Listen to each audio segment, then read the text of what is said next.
Sir, bakit dito sa SSS, mabilis kumuha ng kaltas pero pag benepisyo na, pahirapan? Pakibisto nga po ang mga modus at racket sa loob. Brad, welcome sa Sindikato sa Sweldo o SSS. Ito ang nag-iisang bangko sa mundo na hindi mo pwedeng sabihin ayoko mag-deposit. Mandatory, sa pilitan. Bago mo pa mahawakan ang pinagpaguran mo, nadukutan ka na. Sabi nila, para sa future mo daw to. Pero sa totoo lang, parang tayo ang nagpopondo sa present nila habang ang future natin, bahala na si Batman. Himayin natin ang modus ng ahensyang ito. Simulan natin sa loan system nila na daig pa ang loan shark. Ito ang pinakmasakit sa loob, tol.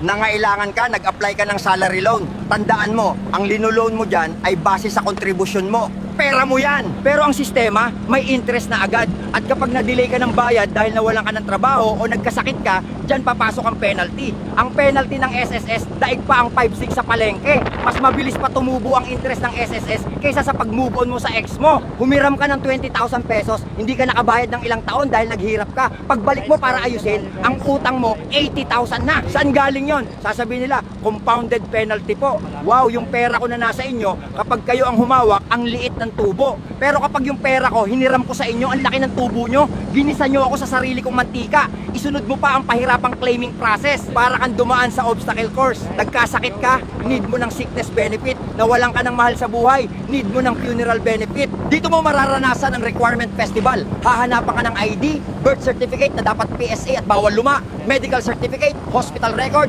at kung ano-ano pa. Minsan, kulang na lang hanapan ka ng DNA test at autograph ni Jose Rizal.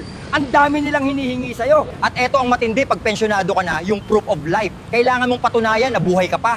Minsan, papapuntahin ka sa branch kahit naka-wheelchair ka na. O kaya papag-sending ka ng picture na hawak ang dyaryo. Ano to? Kidnap victim? Kulang na lang may nakasulat na please ransom me. Ganun ang trato sa atin, parang hostage. At eto ang malupit, ang contribution gap o ang employer magic. Kaltas ng kaltas ang boss mo sa sweldo mo para sa SSS. Tuwing payslip, may bawas. Pero nung nag-check ka sa SSS online, kung makapasok ka man sa website nila na laging system down, at parang family computer nung 1990s ang style, tapos malalaman mo, walang hulog, binubulsa ng employer ang pera mo. Ngayon, anong ginagawa ng SSS dyan? Dapat hinahabol nila at kinakasuhan ng mga employer na yan, di ba? Pero madalas, ikaw pa ang pinag-a-adjust. Sasabihin sa'yo, Sir, kumuha po kayo ng certification sa employer nyo, anak ng tokwa, ako pa ang maghahabol. Eh kayo ang may police power. Ang tawag dyan, negligence of duty. Pag-usapan din natin ang pension peanut.